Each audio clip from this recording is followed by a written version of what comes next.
అప్పుల బాధలు వెంటాడుతున్నాయా? అయితే 6 JVR వారి జాతిరత్నాలు ధరించండి. నమస్తే, వెల్కమ్ టు మనం టీవీ. హైదరాబాద్లో దారుణాలు పెరిగిపోతున్నాయి. హైదరాబాద్లో ఎప్పుడు ఏ నేర వార్త వినాల్సి వస్తుందో ఒక భయం కనిపిస్తుంది. ఈరోజు రాజేంద్ర నగర్ పోలీస్ స్టేషన్ పరిధిలో ఒక దారుణమైనటువంటి ఘటన జరిగింది. అక్కడ కిస్మత్పూర్ బ్రిడ్జ్ కింద ఒక మహిళ శవం కనిపించింది. ఆ మహిళ వయసు 25 నుంచి 30 సంవత్సరాల మధ్య ఉంటుందని చెప్పి చెప్తా ఉన్నారు. ఆ బ్రిడ్జ్ కింద ఆ మృతదేహం నూలుపోగు కూడా లేదు, వివస్త్రణ చేసి పడేశారు. నూలుపోగు కూడా లేదు, మృతదేహం కుళ్ళిన పరిస్థితిలో ఉంది, కుళ్ళిపోయినటువంటి స్థితిలో ఉంది. అక్కడ చూసిన వాళ్ళు వెంటనే పోలీసులకు సమాచారం ఇచ్చారు. పోలీసులు అక్కడికి వచ్చారు. మొత్తం ఆ సంఘటనా స్థలాన్ని పరిశీలిస్తే ఒక మహిళని చాలా అంటే చాలా దారుణంగా చంపేసినట్టుగా కనిపిస్తోంది. అయితే లైంగిక దాడి జరిగిందా, ఎవరైనా సరే ఇక్కడికి చంపి తీసుకొచ్చారా, లేకపోతే ఈ చెట్ల పొదల్లో రైల్వే ట్రాక్ కింద పొదల్లో పడేసింది ఆ మృతదేహం, అంటే ఈ పొదల వైపు తీసుకొచ్చి చాలా దారుణంగా హింసించి గ్యాంగ్ రేపుకి ఏమన్నా పాల్పడ్డారా, లైంగిక దాడి జరిగిందా, లేదంటే ఎక్కడో చంపేసి ఈ గుట్టు చప్పుడు కాకుండా ఇక్కడ తీసుకొచ్చి పడేశారా అన్నది పోలీసుల విచారణలో తేలే అవకాశం కనిపిస్తోంది. ఆ సంఘటనా స్థలానికి కొద్ది దూరంలోనే ఆమెకి సంబంధించినటువంటి ముఖాన్ని కట్టుకునే స్కార్ఫ్ కావచ్చు, తర్వాత బ్లాక్ నల్లటి పైజామా కావచ్చు, ఇవి కనిపించున్నాయి. చాలా దూరంగా పడున్నాయి.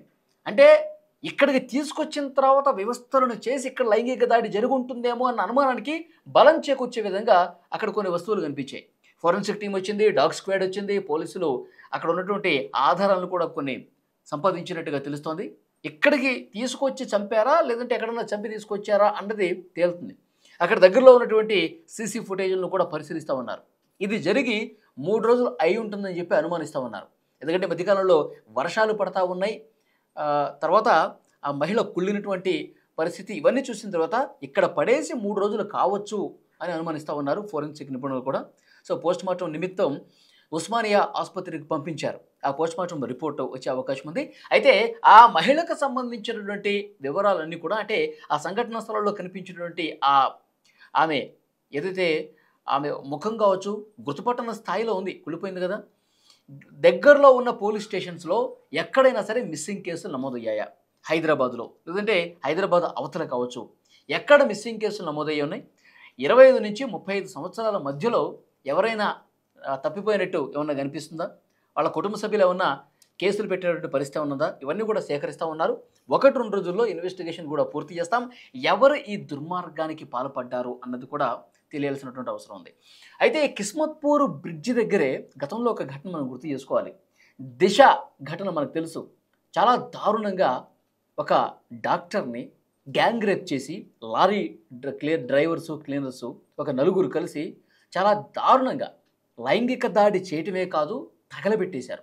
ఆ తర్వాత వాళ్ళు ఎవరు చేశారన్నది కూడా పోలీసులు కనిపెట్టారు. వాళ్ళని ఎన్కౌంటర్ చేసినటువంటి పరిస్థితి కూడా ఉంది.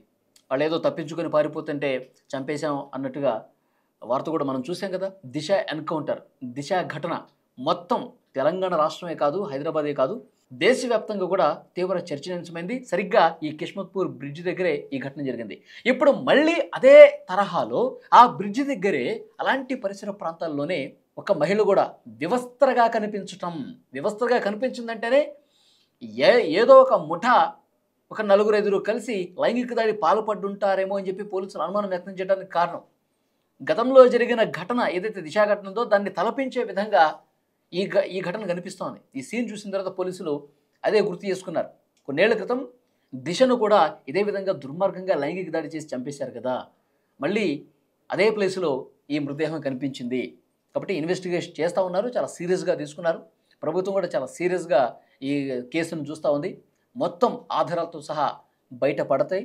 ఎందుకంటే దగ్గరలో ఉన్న సీసీ కెమెరాలు కావచ్చు, అవన్నీ కూడా చెక్ చేస్తూ ఉన్నారు.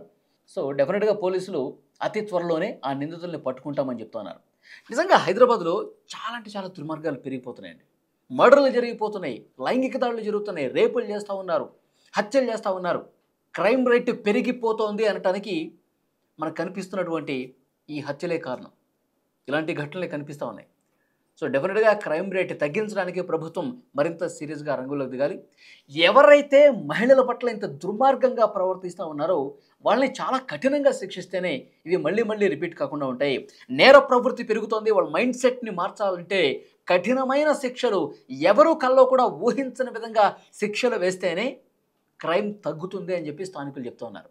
ఈ మృతదేహాన్ని చూసినటువంటి స్థానికులు ఇచ్చిన ఇన్ఫర్మేషన్ సరైనటువంటి చర్యలు తీసుకోకపోవటం వల్ల ఇవి జరుగుతున్నాయని చెప్తున్నారు.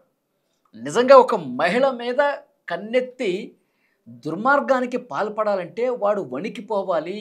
మళ్ళీ నేను దొరికితే నాకు అసలు చావే గతి అని ఎవరికైతే భయం ఉంటుందో వాడు ఇలాంటివి చేయకుండా ఉంటాడు. కాబట్టి ప్రభుత్వాలు వాళ్ళ మీద అంత సీరియస్ యాక్షన్ తీసుకోవట్లేదు. కేసు పెడతారు, అరెస్ట్ చేస్తారు, వాళ్ళు తీసుకెళ్ళి బొక్కలు వేస్తారు, మళ్ళీ 4 నెలలు గడు బయటకు వస్తాడు.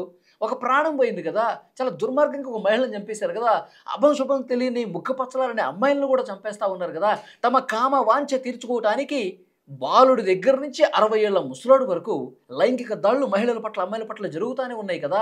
ఇంకా వాళ్ళని మీరు ఎక్కడ కఠినంగా శిక్షిస్తూ ఉన్నారు? ఈ సమాజంలో ఇలాంటి దుర్మార్గాలు జరుగుతూనే ఉండాలా? ఇలాంటి క్రైమ్స్ పెరిగిపోతూనే ఉండాలా? మహిళల పట్ల లైంగిక అత్యాచారాలు ఇవన్నీ జరుగుతూనే ఉండాలా? ఎప్పుడు దీనికి ఎండ్ కార్డ్ పడుతుందని చెప్పి క్వశ్చన్ చేస్తూ ఉన్నారు.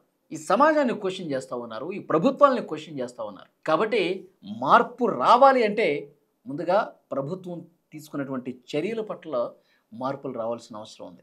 ఈ వీడియో చూస్తున్న ప్రతి ఒక్కరూ స్పందించండి. ఇలాంటివి రోజు జరుగుతూనే ఉండాలా? అక్కడ జరిగితే నేను వార్త రూపంలో మీకు చెప్తానే ఉంటాను, మీరు రియాక్ట్ అవుతూనే ఉంటారు. ఇది కాదు కదా, దీనికి ఎండ్ కార్డ్ పడాలి.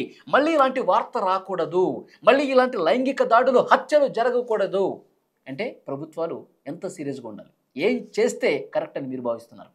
Please comment.